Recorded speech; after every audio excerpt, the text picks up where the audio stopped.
instead of writing this down, I thought it would be easier to just show you the process from beginning to end of making the bread. So this is the first step, which is feeding the starter. So you just put your starter container on your scale and turn it on. Okay, this one I have to turn it on, put it on there, zero it out. So we're gonna feed the starter. I'm using whole wheat, ground whole wheat, because this gives it a tangier flavor. It doesn't result in as much bubbling as quickly, but I like the flavor. So I use whole wheat to feed the starter. And I'm gonna put in approximately 150 grams. So set your scale to grams, and it's not rocket science, so if you go a little bit over, doesn't really matter. Pretty good. 151 grams, and then I put in 151 grams of water. So we'll just watch that.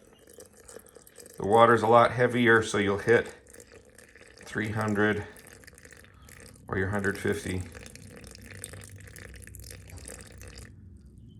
There we go. So we got 300 total extra grams.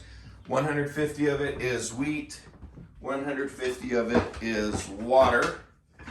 And now I'm just gonna take my trusty wooden spoon, stick it in there, and I'll take it off of the scale. And just stir it up. Get it mixed in there.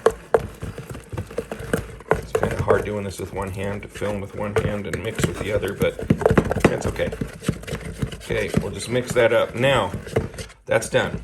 So I'm just gonna clean off the spoon, and then I just put this to do its thing for 4, 5, 6 hours. So right now it is 5:20. So when I come back from rehearsal, 10:30-ish, I'll make the bread. I put that on lightly. I don't screw it down because it's gonna bubble up and expand and I don't want it to explode. I also put it on a plate because I've had it explode. I've had it bubble up sometimes so much that it goes up over the top and spills out. On the plate, it just stays safe. So there it is on top of the fridge, just chilling out. All right, next step. It's 11 o'clock at night. We just got back from rehearsal.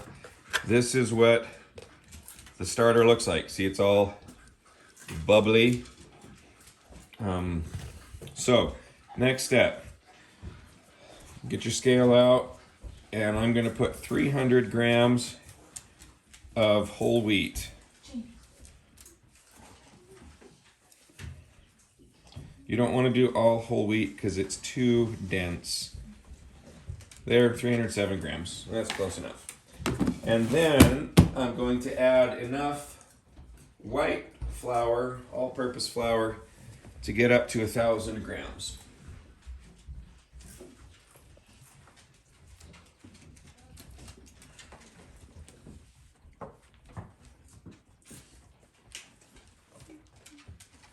Okay, getting there.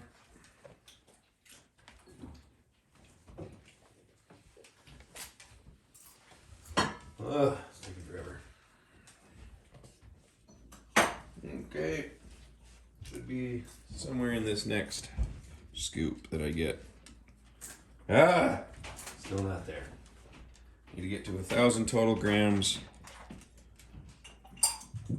There we go, 1,000 grams of flour. And you can use more whole wheat, like up to 400 grams. I know some people use even like 500 grams, but we found that 300 grams gives us the texture and the flavor that we like.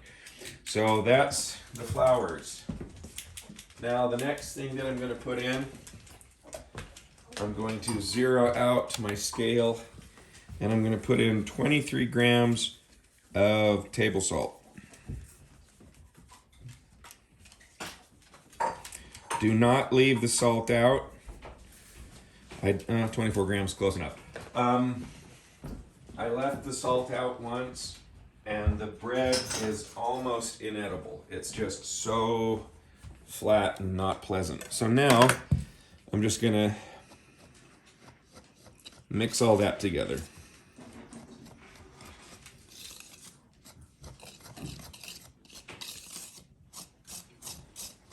Okay, so that's mixed together.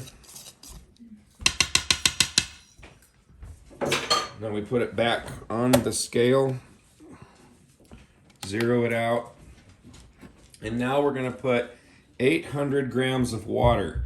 This is a very wet bread dough.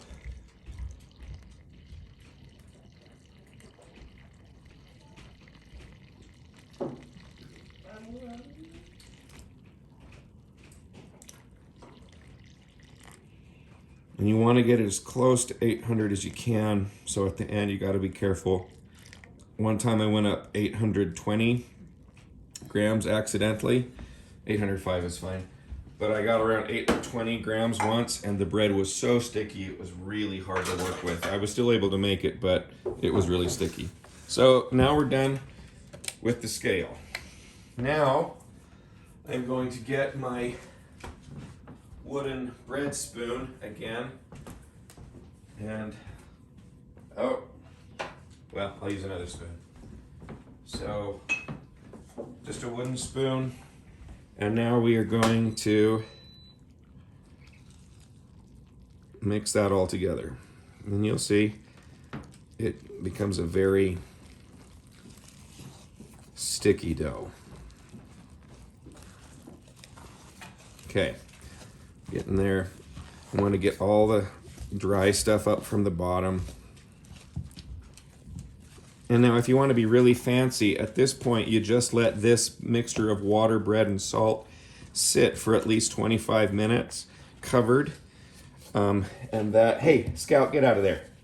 That gets the dough extra hydrated, and people say it gives it a better flavor. And I usually do that, but it's late and I want to just get this fermenting and in bed. So there we go. That's that. Now, back to the scale.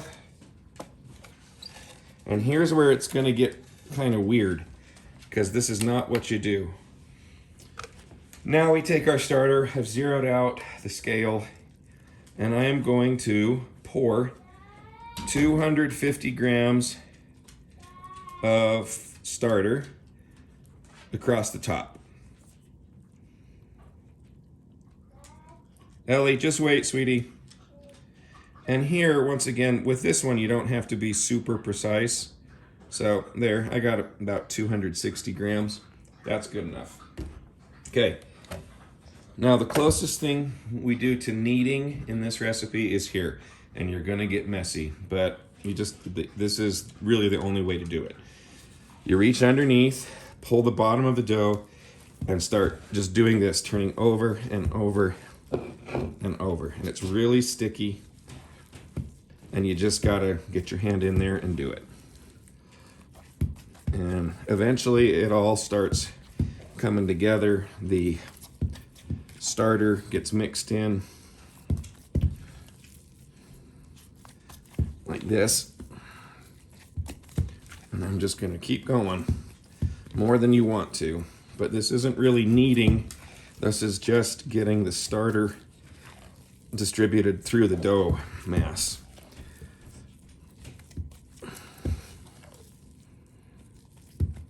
Okay, I think we're probably getting there. And I'm just turning the bowl and lifting up and pushing down in. Okay, I'd say that's good enough. Now, just try to get off whatever you can. Okay, I'm gonna wash my hands here really quickly.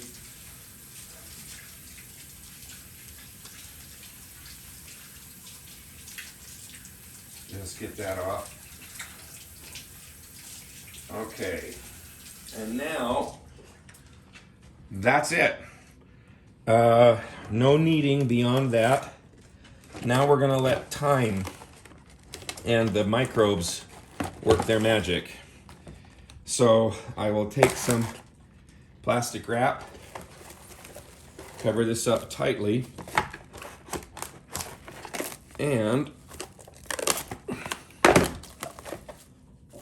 because it's now going to go into hours and hours of just fermenting slowly and doubling in size eventually. Although it never really doubles completely in size. But the letting it just sit helps the gluten develop, so you don't have to knead it. And then the starter is in there. I'm gonna start leavening it and giving it the flavor that you want.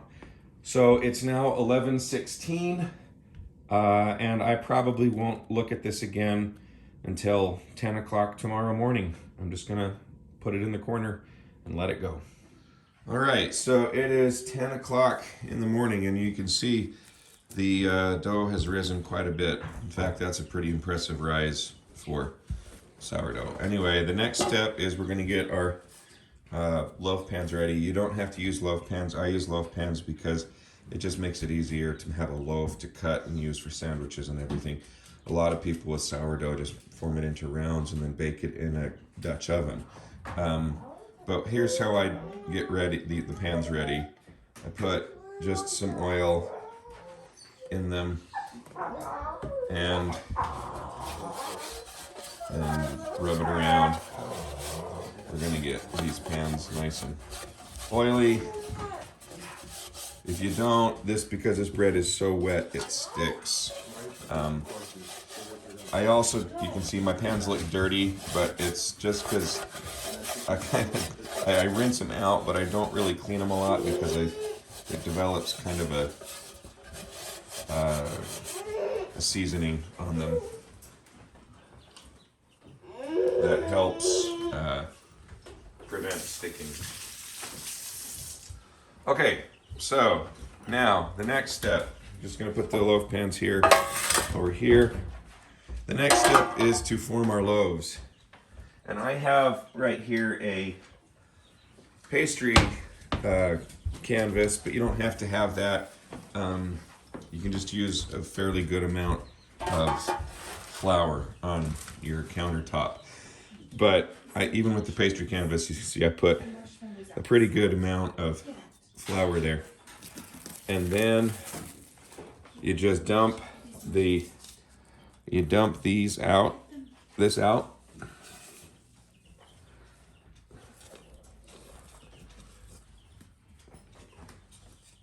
And form it into something of a square.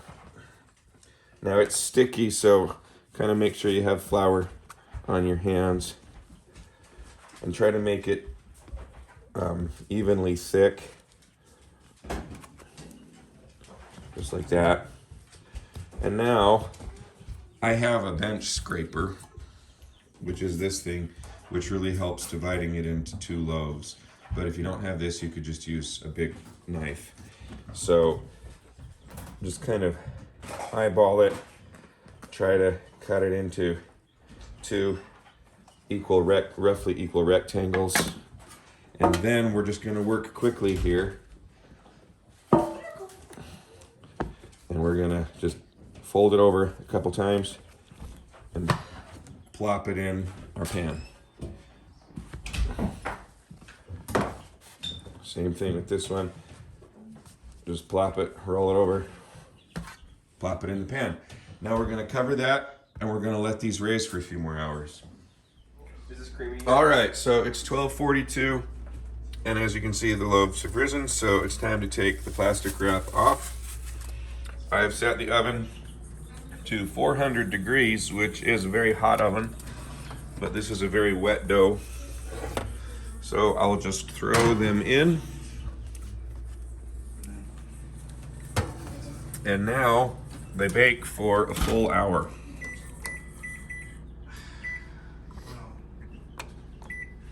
There we go. In an hour, the bread will be done.